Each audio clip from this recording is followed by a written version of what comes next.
नमस्कार दोस्तों, मैं अतुल द्विवेदी आपका नॉलेज बूस्टर में स्वागत करता हूं, अभिनंदन करता हूं।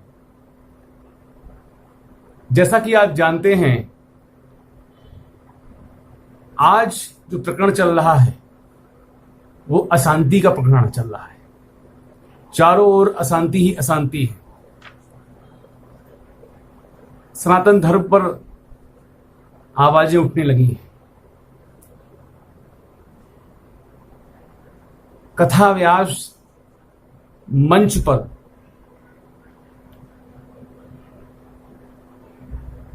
कुछ ऐसे शब्दों का प्रयोग कर रहे हैं जिससे कि सनातन धर्म में परिभाषा को चिंतन का विषय बन गया है। सनातन धर्म में हमारे वेद, उपवेद, उपनिषद, 18 पुराण, ये सभी ग्रंथ संस्कृत भाषा में लिखे गए हैं और संस्कृत भाषा एक दिव्य भाषा है। यहां तक कि वाल्मीकि जी ने भी रामायण का जो लेखन है वो संस्कृत भाषा में ही लिखा है। व्यासाय विष्णु रूपाय की जो उक्ति चली आ रही है उसकी परिभाषा को समझने के लिए आज फिर से एक चिंतन का विषय उभर कर सामने आया है। विशेष चिंतन की आवश्यकता है व्यासाय विष्णु रूपाय पर। यद्यपि कभी कभी गायन में कथा वक्ता या व्यास उर्दू शब्द का, फारसी शब्द का या अंग्रेजी शब्द का या किसी अन्य भाषा के शब्द का प्रयोग कर दें तो मैं इसका विरोधी नहीं हूं। मैं भाषा का विरोधी कतई नहीं हूं, लेकिन मैं उसका विरोध कथमपि नहीं करता हूं किसी भाषा का। परंतु हमें खूब याद रखना है कि व्यास मंच की एक गरिमा होती है, व्यासपीठ की एक गरिमा होती है। व्यासपीठ से हम कोई ऐसा गलत मैसेज समाज में ना दें जिससे एक क्राइसिस उत्पन्न हो। लेकिन इस सूक्ति पर विचार कर लेना चाहिए, जो सूक्ति मैं आपके सामने रखना चाहता हूं। इस सूक्ति पर विचार करने से पहले कि हमें समझना है कि संस्कृत भाषा का विशेष महत्व है। भागवत महापुराण भगवान वृंदावन बांके बिहारी लाल की वांगमय मूर्ति है। तेने वांगमयी मूर्ति प्रत्यक्षा वर्तते हरे, वांगमयी मूर्ति है, संस्कृत भाषा में लिखी गई है। इसलिए संस्कृत भाषा पर जो है इस युक्ति पर विचार कर लेना चाहिए कि अंगीकृता कोटिमिताश्च भाषा और नांगीकृता देवगिरा च एन न शोभते तस्य मुखारविंदम और सिंदूर बिंदु विधवा ललाटे। अंगीकृता कोटिमिताश्च भाषा। व्यास मंच पर बैठे हुए व्यास जी ने कितनी भी भाषाओं को अंगीकृत क्यों न कर लिया हो। नांगीकृता देवगिरा च एन, लेकिन उस पर भी देवगिरा संस्कृत भाषा यदि उनको नहीं आती, संस्कृत भाषा में उन्होंने पारंगत हासिल नहीं किया है, मर्मज्ञ नहीं हुए हैं, तो न शोभते, तो शोभायमान नहीं होंगे। तस्य मुखारविंद, उनका मुखारविंद शोभायमान नहीं होगा। उसी प्रकार से जैसे कि सिंदूर बिंदु विधवा ललाटे, जिस प्रकार से एक विधवा स्त्री पर मस्तक पर लगा हुआ सिंदूर अच्छा नहीं लगता, उसी प्रकार से व्यास मंच पर बैठे हुए कथावाचक यदि संस्कृत भाषा नहीं जानते हैं तो उनका मुखारविंद इसी प्रकार से जो है शोभायमान नहीं होता। ऐसे वक्ता तेजहीन हो जाते हैं, ऐसे वक्ता तेजहीन हो जाते हैं। आप समझ सकते हैं कि सोशल मीडिया पे जो वक्ता आ रहे हैं और जो ऐसे संस्थान, ऐसे प्लेटफॉर्म हैं, उन प्लेटफॉर्म पर जो है उन वक्ता लोग आकर वो एक प्रकार से एक फैक्ट्री बन गए हैं। ऐसे प्लेटफॉर्म जो ऐसे नए नए वक्ता का आविष्कार कर रहे हैं, जिन्होंने त्रिकाल संध्या नहीं की है, गायत्री मंत्र का जप नहीं किया है और गुरु परंपरा से जो है शिक्षा ग्रहण नहीं की है। मैंने बड़ा अनुभव किया है कि जागरण गाने वाले कलाकार और जो स्टेज शो करने वाला कलाकार धन के लोभ में व्यास बनकर पूजने लगते हैं और व्यास पीठ पर जो है ऐसे ही लोग जो है अपनी वाणी पर नियंत्रण न रखते हुए यमन इत्यादि का शब्दों का प्रयोग करते हैं।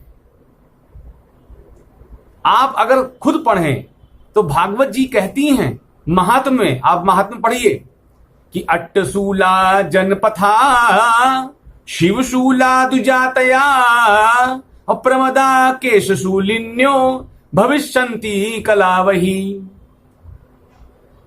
अट्टशूला जनपथा शिवशूला दुजातया प्रमदा केशशूलिन्यो भविष्यन्ति कलावही। अर्थात मैं थोड़े शब्दों में समझाना चाहूंगा कि कथा बांचने वाले कथा बेचने लगेंगे, प्रमदा स्त्रियां अपने केशों का व्यापार करेंगी, अर्थात अपने केशों से रिझा कर जो है धन कमाने वाली होंगी। विप्रे भागवती वार्ता गेहे गेहे जने जने कारिता कर्ण लोभेन कथा सारस्ततो गतः। विप्रे भागवती वार्ता गेहे गेहे जने जने कारिता कर्ण लोभेन। देखिए, हम लोगों को वाणी विलास में पढ़ना नहीं है, शब्दावलियां या शब्द के अच्छे प्रयोग करने वाले कथा व्यास जो मंच पर बैठ जाते हैं, तो हमको वाणी में विलासिता या वाणी में प्रमाद या कर्ण लोभेन, कान में अच्छी लगने वाली बातें ही हमें नहीं सुननी है। कान में अच्छी नहीं लगने वाली बातें अगर सुनेंगे तो हमारा मन बिगड़ जाएगा, और मन बिगड़ गया तो सब कुछ गड़बड़ हो जाएगा। क्यों? क्योंकि जो है ऐसे व्यास जिनके हृदय में भगवान की भक्ति नहीं है, भगवान के चरणों में प्रीति नहीं है, तो वो कथा व्यास कहलाने योग्य भी नहीं। और अगर आपको जो है समझना है इस चीज को, तो भागवत के महात्म्य में ही सब कुछ दिया हुआ है। भागवत महापुराण को जो है कुछ कहने के पहले भागवत महापुराण को अच्छी तरह पढ़ लेना बहुत जरूरी है। भागवत महापुराण बड़ा दिव्य ग्रंथ है, श्री सुखदेव जी ने उसको और मीठा कर दिया है। तो क्या सुखदेव जी की पद्धति आपकी है? एक तो नारदी पद्धति से लोग कथा कहते हैं, एक व्यास पद्धति से कथा कही जाती है, एक सुखदेव जी की पद्धति से कथा की जाती है। तीनों पद्धतियां प्रचलन में है, लेकिन आज तो विभिन्न प्रकार के जो है पद्धतियां प्रचलन में आ गई हैं। मुझे तो कभी नहीं दिखाई पड़ा कि सुखदेव जी गद्दी पर से खड़े होकर जो है नाचने लग गए। हाँ, उन्होंने नचवाया जरूर है, उन्होंने भक्ति महारानी को, ज्ञान वैराग्य को जीवित करके नचवाया जरूर है। और आज भी उनकी कही हुई कथा से जो भक्ति है वो भक्तों के हृदय में नाच रही है। अत्युग्र भूरि कर्माणो नास्तिकारौरवा जनः ते अपि तिष्ठन्ति तीर्थेषु तीर्थ सारस्ततो गतः। ऐसे वक्ता अपने यजमानों को, अपने इष्ट मित्रों को, अपने पापी कर्म करने वाले दुष्ट आत्माओं को तीर्थ यात्रा में ले जाकर कथा करेंगे। रौरवा जना नास्तिक लोगों को कथा सुनाएंगे। ऐसे लोगों के द्वारा जब कथा कही जाएगी तो निश्चित रूप से जो है तीर्थ का सार चला जाएगा, तीर्थ का सार चला जाता है। देखिए क्या है भागवत धर्म। भागवत धर्म का अर्थ ही यही, उद्देश्य तो एक ही है कि एक आत्मा का परमात्मा में मिलन, ये रास कहलाता है, और कई जीवात्माओं का परमात्मा में मिलन महारास कहलाता है। तो भक्ति और भगवान एक ही तो उद्देश्य है।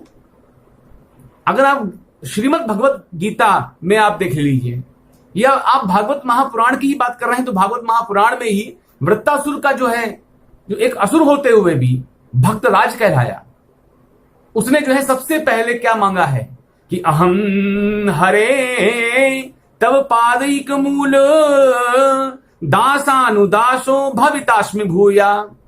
वृत्तासुर भगवान से प्रार्थना कर रहे हैं कि आप मुझ पर ऐसी कृपा कीजिए कि अनन्य भाव से मैं आपके चरण कमलों में आपके प्रीति रहूं। दासानुदासो भवितास्मि भूया, इसका अर्थ ही है कि आपके दासों का दास बन जाऊं मैं। क्यों? मुझे आप शरणागति को जरूर जो है भक्ति प्रदान करते हैं, आप अपने दास के दास पर जरूर कृपा करते हैं। इस पर जो है मेरा विश्लेषण यह है कि कोई ब्राह्मण कुल में जन्म लेने वाला व्यक्ति नवभिर गुणई ब्राह्मणी कहा गया है। मैं ज्यादा लंबा ना करूं, नवभिर गुणई ब्राह्मणी कहा गया है। ब्राह्मण जो 9 गुणों से युक्त होता है, यानी कि बहुत विद्वान हो सकता है। इतनी विद्वता होते हुए भी, नवभिर गुणई होते हुए, 9 गुणों से युक्त होते हुए भी, और इस पर भी उसके हृदय में, उस ब्राह्मण के हृदय में भगवान के चरणों में, भगवान के चरणों के लिए प्रीति ना पैदा हुई, भगवान से प्रेम ना पैदा हुआ, भगवान के चरणों में भक्ति ना पैदा हुई, तो ऐसे ब्राह्मण के कल्याण में संशय है। ऐसे ब्राह्मण के कल्याण में संशय है। लेकिन कोई अंतज जाति का व्यक्ति ही क्यों ना हो, और कोई गुण वगैरह ना हो, ना रस हो ना गुण हो, लेकिन क्या कह रहा है? दासानो दासो भवितास्मि भूया। किसी भगवान के दास का भी दास बन जाता है तो उसके कल्याण में लेश मात्र संशय नहीं। भागवत जी कह रही हैं लेश मात्र संशय नहीं है। तो आप खुद तय कीजिए कि कथा हमें किससे सुननी चाहिए, कौन अधिकारी वक्ता है।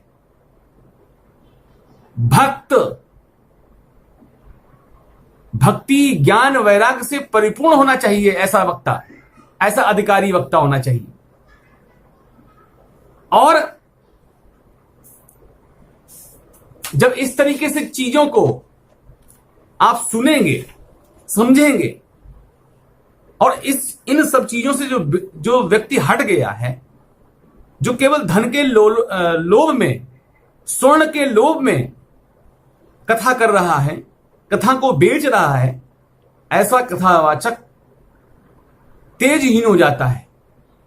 तो उसके द्वारा कथा सुनी जाए तो कथा का सार चला गया, तो आपके कल्याण में संशय है।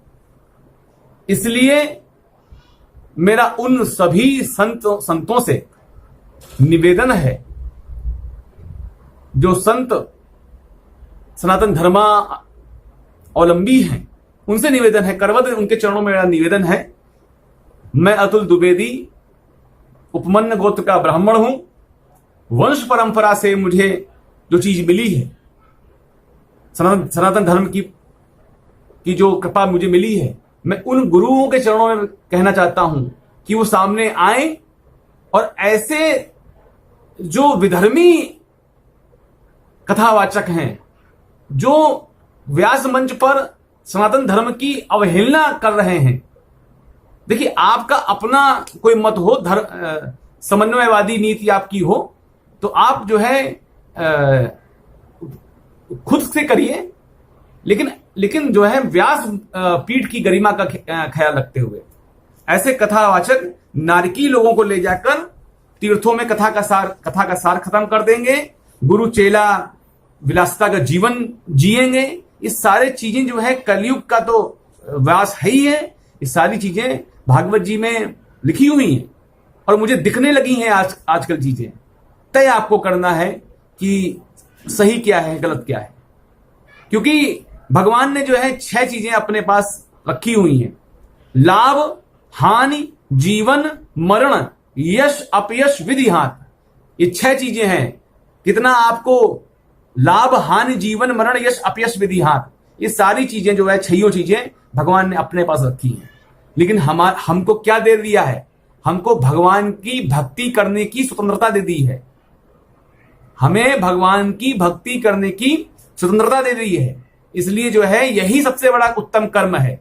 उत्तम कर्म, उत्तम श्लोक, उत्तम श्लोक बराबर भगवान कृष्ण, उत्तम कर्म भगवान कृष्ण। उत्तम कर्म क्या है? भगवान के चरणों में प्रीति हो जाए। हम जो भी कार्य करें उसमें भगवान के चरणों को ध्यान में रखकर कार्य करें। देखिए, सबसे बड़ी बात यहां पर यह है कि दर्प की बात आ जाए। मलुपीठाधीश्वर श्री राजेंद्र दास जी महाराज प्रातः स्मरणी बहुत अच्छे कथावाचक हैं, मुझे उनकी कथा बहुत अच्छी लगती है। तो उन्होंने कथा में एक बात कही थी। एक उमाकांत शास्त्री जी महाराज हैं, पंडित जी हुए, और वो वृंदावन में रहते थे। ये बात अकबर के जमाने की है, अकबर के जमाने की बात है। उनके मन में जो है प्रेरणा जागी कि अपने बांके बिहारी लाल जो ठाकुर जी घर में रहते हैं, सबके घरों में शालिग्राम ठाकुर जी रहते हैं, तो उनके लिए मैं फूलों का बंगला सजाऊंगा। इधर जो है अकबर की सवारी जा रही थी। अकबर के मन में यह प्रेरणा जागृत हुई कि मैं पुष्पमाला धारण करके ही जो है दिल्ली दरबार जाऊंगा। तो इधर जो है आदेश दिया अकबर ने सिपह सालार को कि जाओ, और यहां बीच में, क्योंकि आगरा से दिल्ली जा रहे थे, बीच में बिहारी जी का मंदिर है, वहां से माली से जो है फूल कुछ पुष्प ले आओ, उससे माला बनवाओ और मैं पहन के जाऊंगा। और इधर जो है उमाकांत शास्त्री जी तैयार हुए कि पंडित जी कि हम ठाकुर जी के फूलों की माला सजाएंगे। तो बिहारी जी के मंदिर जैसे पहुंचे तो एक ही माली बैठा था, अपनी टोकरी में गुलाब के पुष्प रखे हुए थे, गुलाब के पुष्प रखे हुए थे टोकरी में। तो चाराने के जो है वो पुष्प जो है उसमें सस्ते का जमाना था, तो चाराने का जो है पुष्प उन्होंने खरीद लिया। मैंने पूरी टोकरी उनको चाराने मिल गई। और तभी जो है सिपह सालार आता है और कहता है माली से कि ये टोकरी मुझे दे दो।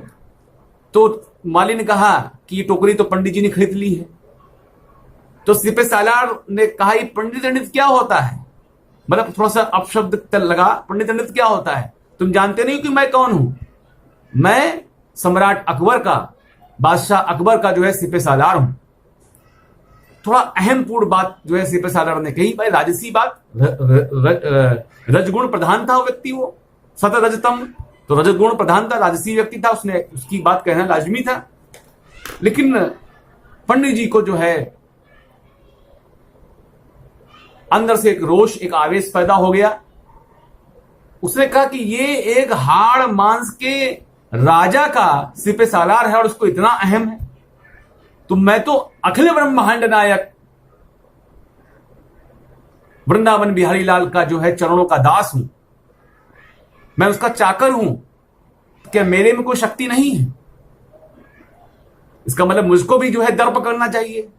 देखो दर्प की बात आई, दर्प एक भक्त भी कर रहा है और दर्प एक जो है रौरव जना, एक रौरव जन भी, एक नास्तिक व्यक्ति भी कर रहा है। अब इसका दर्प और उसका दर्प, दर्प माने होता है अहंकार। अहंकार जो है पंडित जी ने भी किया कहीं ना कहीं। अब देखिए कैसे करते हैं। तो बोली लिखना शुरू हुई टोकरी की, बोले हम तो छोड़ेंगे नहीं, पंडित जी बोले। तो उसने 8 आने लगा दिए, पंडित जी ने 1 रुपया लगा दिया, माली ने 2 रुपए लगा, उसने तुम्हारे माली ने कह बोल दिया, सिपह सालार ने 2 रुपए लगा दिए। इसी तरीके से 50 रुपए लग गए, पंडित जी ने 100 रुपए लगा दिए। अब पुराने जमाने की बात है, 100 रुपए बहुत ज्यादा जो है पैसे थे। 100 रुपए, अपनी पूरी संपत्ति बेची पंडित जी ने, 100 रुपए की पूरे फूल ले लिए, लेश मात्र भी सिकल नहीं आई। सिपह सालार तो उल्टा पैर भागा कि अरे मेरी सैलरी भी कट जाएगी और मुझे नौकरी से बाहर निकाल दिया जाएगा, 100 रुपए का फूल मैं खरीद लेता हूं। तो 100 रुपए के फूल पंडित जी लेके आए, अपनी पूरी प्रॉपर्टी बेच दी, गाय बेच दी और भगवान को सुंदर माला पहनाई। जैसे ही माला पहनाई तो रंग, वहीं पास में जो है रंगनाथ गोस्वामी जी का मंदिर था, वहां बिहारी जी का मुकुट झुक गया, भोग प्रसाद लेना बंद कर दिया। गोस्वामी जी से कहा बिहारी जी ने साक्षात कि जब तक उमाकांत शास्त्री जी नहीं आएंगे तब तक मैं भोग प्रसाद नहीं लूं। सच्ची घटना है ये।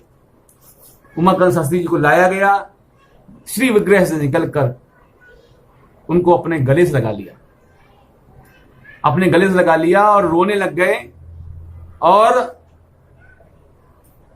ऐसा दिया जो कभी कभी नहीं पड़ी। तो कहने का अभिप्राय मेरा यह है कि दर्प, यदि भगवान के चरणों से होकर कोई खड़विकार भी आ जाए तो वो दिव्य हो जाता है। तो मैं किसी कथा व्यास पर कोई टिप्पणी नहीं कर रहा, सब अपने अपने में उत्तम हैं, लेकिन उनको अपने हृदय में सोचना है कि मैं क्या कर रहा हूं। यदि वो ठीक हैं, वो सही हैं, यदि वो व्यास प्रणीत संस्कृत भाषा का अवलंबन करते हैं, तो निश्चित रूप से जो है उनकी कथा में कल्याण है। लेकिन भक्ति विहीन कथा, तेज विहीन कथा और यवन इत्यादि के नाम को लेकर सनातन धर्म का अपमान करके कथा अगर कह रहा है कोई व्यास, तो वो व्यास मंच की अवहेलना है। कथा व्यास मंच जो होता है बहुत दिव्य मंच है, सबसे ऊंचा पीठ है। इस पर न तो खड़े होकर नृत्य किया जाता है, न कथा के बीच में कथा रुकी जाती है, पूरा अनुष्ठान होता है। इसलिए मेरा यही निवेदन है कथा व्यासों से कि कृपा करके महाराज इस तरह के शब्दों का प्रयोग न करें। धन्यवाद, नमस्कार।